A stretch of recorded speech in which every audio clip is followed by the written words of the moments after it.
I was reading the Bible, as I try and do every morning when I get up, starting my day that way. And Such a good way to start what's your day, by the way. It's underrated. yeah, the same thing as like working out in the morning, right? You're just Yes. kind of like starting your day off on a high peak. Yes. And two, I mean, we talked about this at length on the podcast, but like letting the world distract you and get busy and not you're no longer putting God first. So as far as like waking up, So easy just to grab your phone and yeah, first thing in the morning. 100%, 100%. So yes, trying to put God first every morning when I wake up, and I am currently working my way through Corinthians. Such a great book. Um, I'm only just getting started on it. You already But found a gem. I did find a gem. Some mornings I don't find gems. Some I don't. Other mornings a verse will smack me in the face. Mm-hmm. It's happened this morning. That's why I texted you. So for those following along, this is First Corinthians chapter 5, verse. We're gonna go verses 6 through 8. But Not 6, 6-7. 6, 7. Yeah, so I texted you this morning.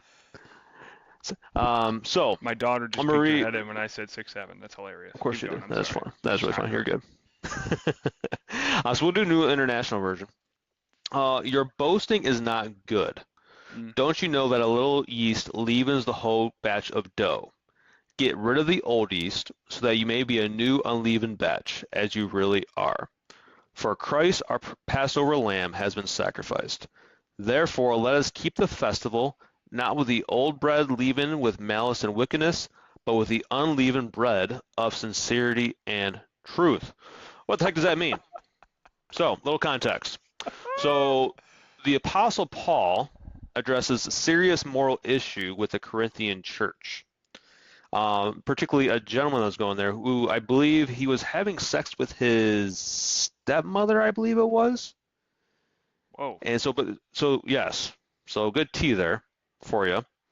Um, and so there's this case of sexual immorality within the church that was being tolerated amongst its members. And Paul is expressing concern over the church's arrogance and lack of action regarding this sin, which he views as detrimental to their spiritual health. So, really what it's talking about is that if you don't address sin and you let it fester, it's going to spread amongst the church. Yes.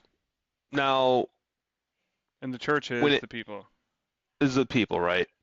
Now, when it hit me this morning, I didn't put it in context of like the church and spreading amongst the church. I had it in more context of like myself as an individual, That too. Absolutely. right? There are Whereas multiple meanings, always. yes, yes. So basically, so we're so continue with this. So Paul he urges the Corinthians to cleanse themselves of this old leaven, and he strive for purity and sincerity in their community. He emphasizes the importance of accountability and the need to confront sin rather than ignore it.